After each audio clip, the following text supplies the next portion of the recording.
ମା ଆପଣ କଣ କରୁଛନ୍ତି? ଏଇଠି ମୁଣ୍ଡିଆ ମାରୁଛି। ଆରେ ମୋ ବଡ ବୋଉ ଆସିଲାଣି ନା କଣ? ହଁ ମା। ସାନ ବୋଉ ଦେଖିବୁ ଆସେ, ତ ବଡ ଯା ଆସିଲାଣି।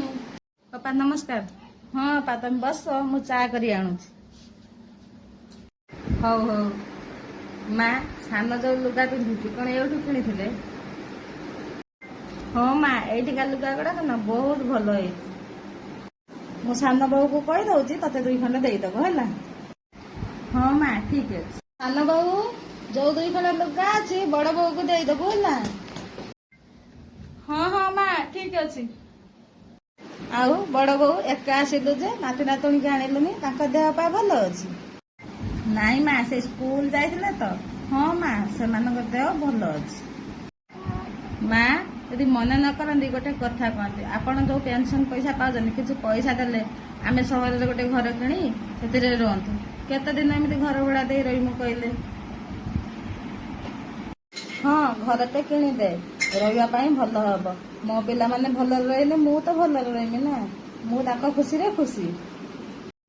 ହଁ ମା, ଆପଣ ନା କେତେ ଭଲ। ଅପା, ମୁଁ କଣ କହୁଥିଲି କି, ମୋ ବଡ ପୁତୁରାର ବାର୍ଥଡେ ଅଛି, ମୁଁ ଟିକେ ଆମ ଗାଁକୁ ଯାଇଥାନ୍ତି। ଆପଣ ଯଦି କିଛି ଦିନ ରହି ମାର ସେବା କରିଥାନ୍ତେ, ରାନ୍ଧି ବାଢି ଖାଇବାକୁ ଦେଇଥାନ୍ତେ, ମୁଁ ଯାଇ 4-6 ଦିନ ବାପ ଘରେ ବୁଲିକି ଆସିଥାନ୍ତି। କଣ କହୁଥିଲେ? ଏଠି କଣ ରହିହବ କି? ଜଣେ ଛୁଆ ସ୍କୁଲ ଯାଉଛନ୍ତି, ଭାଇ ଅଫିସ ଯାଉଛନ୍ତି, ସମସ୍ତଙ୍କ କଥା ବୁଝିବାକୁ ପଡିବ। ଏଠି ରହିକି ମା କଥା ମୁଁ କେତେବେଳେ ବୁଝିମି? ଏଠି ମୁଁ ସମୟ ଦେଇପାରିବିନି। ଅପା, ସ୍କୁଲ ବସ୍ ଏଠିକି ବି ଆସୁଛି, ଆପଣ ଏଇଠୁ ଚାହିଁଲେ ବି ପିଲାକୁ ପଠେଇ ପାରିବେ। ଯେତେବେଳେ ମାର ସେବା ଶୁଶ୍ରୂଷା କଥା ପଡିଲା ବେଳକୁ ସବୁବେଳେ ବାହାନା କରୁଛ। ଭାଗ ମାଗିବା ପାଇଁ ସବୁବେଳେ ପଳେଇ ଆସୁଛ କେମିତି? ସେବା କଲା ବେଳକୁ ସାନ ପୁଅ ସାନ ବୋହୂ କରିବେ, ଭାଗ ନେଲା ବେଳକୁ ସାନ ବୋହୂ ତୁ ତ ବାପ ଘରକୁ ଯା। ବଡ ବୋହୂ ତୁ ଯଦି 4-6 ଦିନ ରହି ମତେ ରୋଷେଇବାସ କରିକି ଖାଇବାକୁ ଦବୁ ତ ଭଲ। ଯଦି ନ ଦେଇ ପାରିବୁ ତାହେଲେ ମୋ ଧନ କି ମୋ ଜିନିଷ ଉପରେ ତୁ ଲୋଭ କରନା। ମୋ ସାନ ପୁଅ ବୋହୂକୁ ନେଇ ମୁଁ ବହୁତ ଭଲରେ ଅଛି ହେଲା। ସେବା କରିବା ପାଇଁ ପଡିବ ବୋଲି ବଡ ପୁଅ ବଡ ବୋହୂ ଯାଇକି ବାହାରେ ରହୁଛ। ଭାଗ ନେବା ପାଇଁ ଯେତେବେଳେ ଦରକାର ପଡୁଛି ସେତେବେଳେ ଦୌଡିକି ପଳେଇ ଆସୁଛ। ସେବା କଲା ବେଳକୁ ସାନ ପୁଅ ସାନ ବୋହୂ କରିବେ, ଭାଗ ନେଲା ବେଳକୁ ବଡ ପୁଅ ବଡ ବୋହୂ ନେବେ। ଏଇଟା କଣ ଠିକ? ହଁ ମା, ଏଥରକ ମୋର ଭୁଲ ହେଇଯାଇଛି, ମତେ କ୍ଷମା କରିଦେବେ।